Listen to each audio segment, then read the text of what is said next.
오늘은 레위기 16장 6절에서 10절 말씀입니다.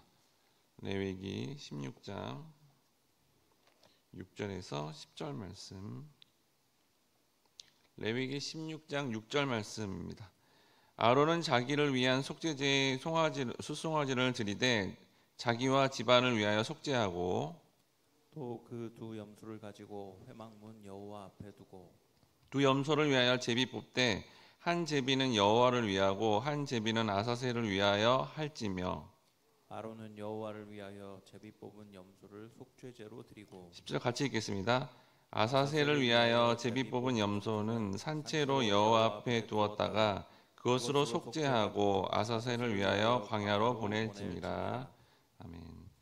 할렐루야. 하나님께서 우리가 말씀을 듣고 이 예수 그리스도의 십자가의 특별히 대속의 은혜를 깨닫는 자리로 부르셨습니다.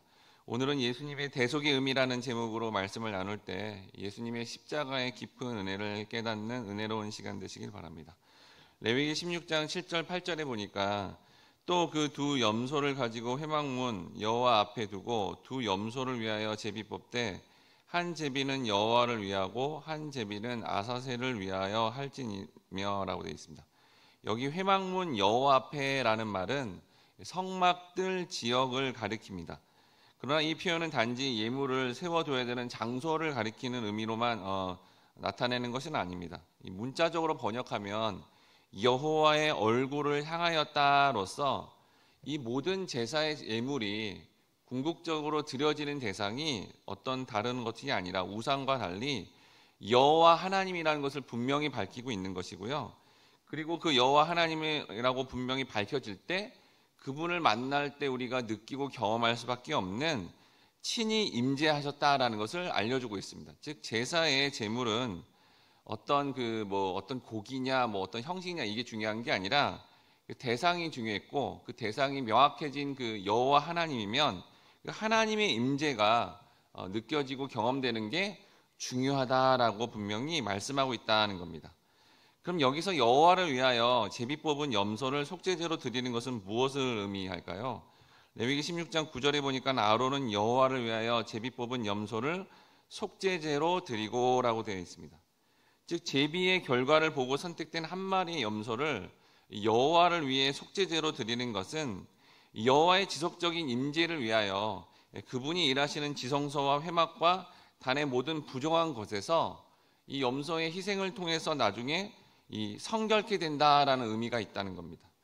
이는 우리의 모든 부정적인 삶에서 우리가 믿는 예수님께서 속죄제의 제물이 되시어 우리를 궁극적으로 성결케 하신다라는 의미가 담겨져 있다는 겁니다.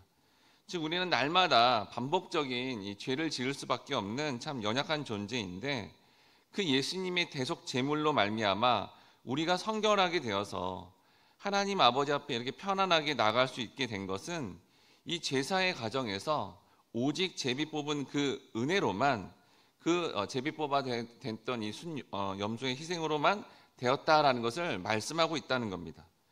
그럼 여기 선택된 염소가 아사셀을 위하여 이 산채로 광야로 보내지고 있는 것은 무엇을 의미할까요? 레위기 16장 10절에 보니까 아사셀을 위하여 제비 뽑은 염소는 산채로 여호와 앞에 두었다가 그것으로 속죄하고 아사셀을 위하여 광야로 보낼지며라고 되어 있습니다. 여기 아사셀을 위하여라는 말의 의미가 두 가지 견해가 있습니다. 첫 번째는 아사셀을 아즈 염소와 아잘 떠나다라는 합성어로 떠나는 염소로 이해하는 겁니다. 그런데 이 주장은 어떻게 순 염소가 어떤 사람의 어떤 지도나 인도 없이 스스로 이렇게 보내질 수 있느냐라는 문제가 있다는 겁니다. 두 번째는 아사셀이 바위가 많은 낭떠러지 같은 장소를 의미한다는 견해입니다. 이는 아랍어의 어근인 거친 땅이라는 의미로 아사셀을 그런 단어로 썼다라는 거죠. 그런데 이 단어가 레위기 16장 22절에서 다시 이렇게 강조됩니다. 레위기 16장 22절에 보니까 염소가 그들의 모든 불의를 지고 접근하기 어려운 땅에 이르거든 그는 그 염소를 광야에 놓을지니라 라고 되어 있습니다. 바로 접근하기 어려운 땅, 광야라는 뜻이죠. 이 광야와 아사셀이라는 의미가 연결되어 있다는 견해입니다. 즉 이는 사람이 사는 곳과 달리 완전히 분리된 바위투성이의 낭떠러지 땅을 내어 보내는 것을 의미하며 이것은 완전히 멸해지는 것을 상징적으로 여기서 보여주고 있다는 겁니다. 즉 아사셀 염소 예식의 목적이 이스라엘의 모든 죄를 완전히 소멸시켜준다라는 것을 알려준다는 겁니다.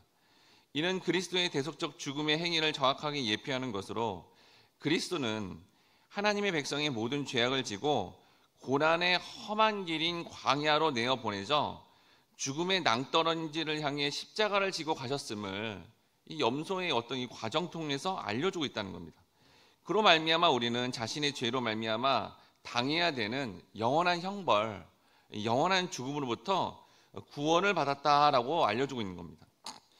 또한 여기 이제 그것으로 속죄하고라고 되어 있습니다. 그것이니까 이게 원어상 남성 단수 전미어의 맥락으로 본다면 사실은 이게 이제 이스라엘 백성들의 죄가 속죄되는 걸 의미하죠. 왜냐하면 살아있는 순염소가 백성들의 죄를 지고 광야로 보내졌으므로 그들의 죄가 속해졌기 때문입니다. 하지만 이스라엘 백성은 백성들 복수형이기 때문에 본문에 쓰인 단수 전미어와는 차이가 있다는 겁니다.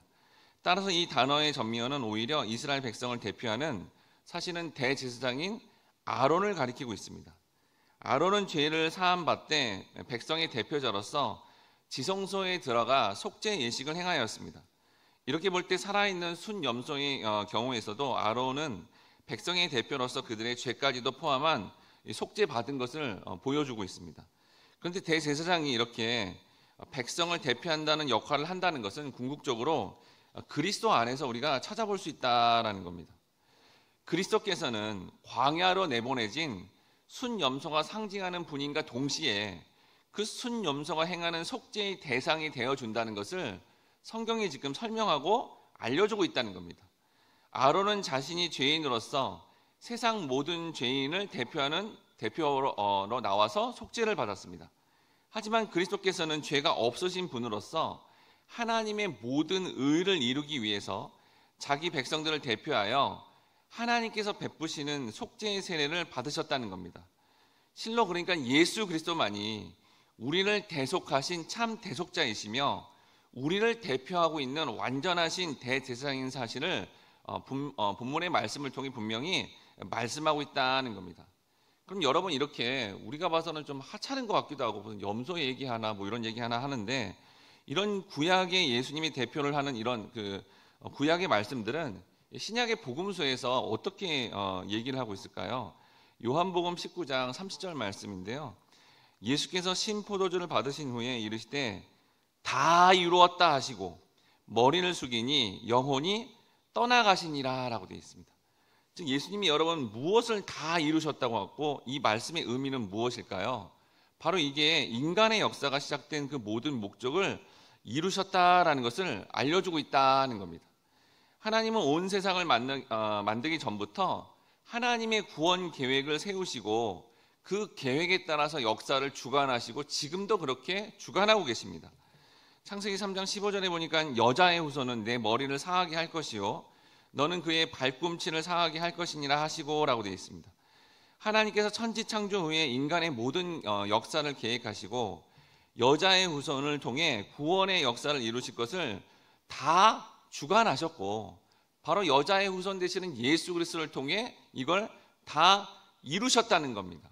이게 아주 중요한 영적인 어떤 그 말씀이기 때문에 그걸 알려주고자 구약의 수많은 예들, 오늘 본문에서도 제사 때 이거 뭐 굳이 우리가 뭘 알아야 되겠습니까? 순염소와 아사셀이라 불리는 이 내용이 도대체 무엇인지를 정확하게 예수님의 대속을 위해 쓰인 것들이 계속 역사적으로 설명되다가 바로 예수님의 십자가의 죽음을 통해 이게 다 이룸, 다 설명되었다라고 그렇게 말씀하고 있다는 겁니다.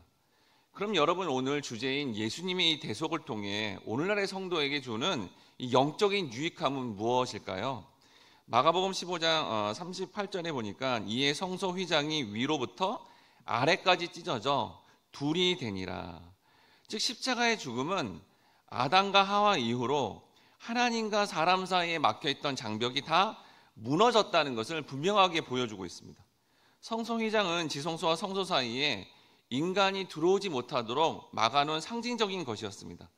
우리의 조상인 아담과 하와가 원죄를 지은 이후에 어떤 인간도 하나님께 제대로 나갈 수가 없었고, 이제 하나님께서는 속죄소, 즉 거기 하나님이 지정한 장소에서만 임재하였습니다. 그리고 인간은 아무나 그 장소에 나갈 수 없게 되었고, 오직 대제사장만이 동물의 피를 힘입어 아주 조심스럽게, 왜 조심스럽게 가야 되죠? 가다가 조금이라도 뭔가 그 규례가 어겨지면 즉사해서 죽음을 맞게 되었습니다.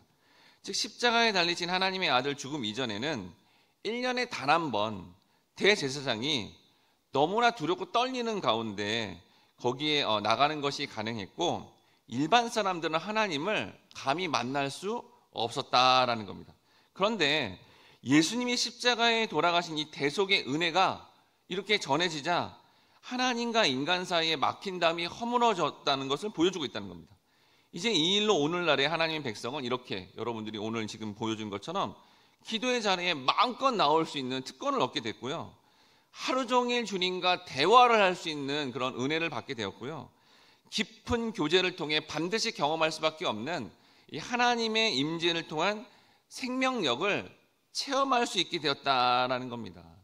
우리가 이렇게 그냥 주어지니까 이게 특권인지 모르지만 이렇게 지금 오늘 레위기의 말씀과 이런 걸 통해 이게 하나님께 나오는 건 이 자체가 엄청난 은혜구나, 이게 특권이구나라는 것을 새롭게 깨달아 우리가 감격해야 된다는 겁니다.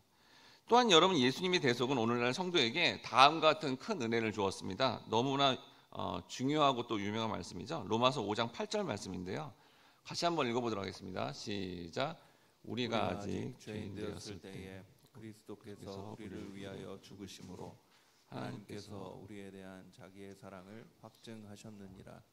하나님의 아들에 대한 죽음에 대해서 살펴보았지만 우리는 사실 여러분 실제로 왜 예수님이 무엇 때문에 우리같이 부족한 자를 위해 그렇게 죽음을 선택하시고 나갔는지 솔직히 알 수가 없습니다. 대개 여러분, 우리가 인간사를 살아보면 자신에게 뭔가 잘해야 그것을 기억함으로 상대방에게 희생을 결정하고 다짐하고 실천에 옮겨집니다. 근데 하나님의 아들 예수님은 우리가 철저히 죄인이었을 때 그때 십자가에 달려 죽으신 것입니다. 성도를 대표하는 제자들이 다 도망을 갔을 때 하나님의 백성이라고 그렇게 자랑하던 수많은 유대인과 종교 지도자들이 전부 원수같이 되어 예수님을 죽이려 할 때 교회를 이렇게 오래 다녔지만 자신의 욕망과 시기 질투가 쌓여 자신이 죄인이라고 고백할 수밖에 없는 현대 크리스천의 부족한 모습이 나타날 때, 근데 그때 예수님이 본문의 순연섭처럼 아무 이유 없이 제비 뽑힘을 당한 순연섭처럼 죽음을 이렇게 선택하고 나갔다는 겁니다. 근데 성경은 이러한 예수님의 대속이 바로 하나님께서 우리를 사랑하시는 명확한 증거가 된다고 말씀하고 있다는 거예요. 왜냐하면 이러한 사랑은 어떤 인간도 할 수 없기 때문입니다. 어떤 사람도 자신에게 해를 가하며 죄를 많이 짓는데 그 사람을 위해 목숨을 내어놓지 못하기 때문입니다. 우리는 이렇게 예수님의 대속의 은혜, 그냥 다니니까 그런가 보다 했지만 레위기에 있는 이 말씀을 통하여 그 놀라운 하나님의 사랑을 깊이 누림으로 말미암아 이제 그 주님의 십자가의 대속의 은혜를 깨달아 이렇게 마음껏 주님을 만나러 와서 말씀 듣고 기도하는 게 특권이구나, 이게 정말 큰 은혜구나라는 걸 깨달아 그 은혜와 사랑을 충만하게 받아 우리 주변의 사람들에게 예수님의 십자가의 대속의 은혜를 나누는 것처럼 그런 나누는 자가 되어 주변의 영혼들을 살리고 그 영혼들에게 놀라운 하늘의 생명을 나누어주는 복된 인생으로 살아가야 되겠습니다. 함께 기도하겠습니다. 사랑하는 주님, 감사합니다. 예수님의 십자가의 은혜를 레위기에 있는 말씀을 통해 다시 한번 깨닫게 하시니 감사를 드립니다. 우리 모두가 아무 자격 없는데도 불구하고 바로 예수님이 그 아무 이유 없이 원인 없이 우리를 죄인일 때 사랑해 주셨고 희생하셨다는 것을 우리가 깨달음으로 말미암아 하나님의 그 깊은 사랑을 우리가 새롭게 깨달아 그 사랑으로 우리도 주변의 사람들의 그 영혼을 살리는 그런 복된 인생들이 될 수 있도록 우리의 인생을 이끌어 주시고 함께해 주옵소서. 감사드리며 예수님의 이름으로 기도드립니다. 아멘. 다음에 기도 제목으로 기도하겠습니다. 주여, 우리가 예수님의 십자가의 대속의 은혜를 깊이 묵상함으로 그 은혜에 감격하고 이러한 대속의 은혜를 모르는 영혼들에게 십자가의 복음을 전파하는 복된 삶이 되게 도와주시옵소서.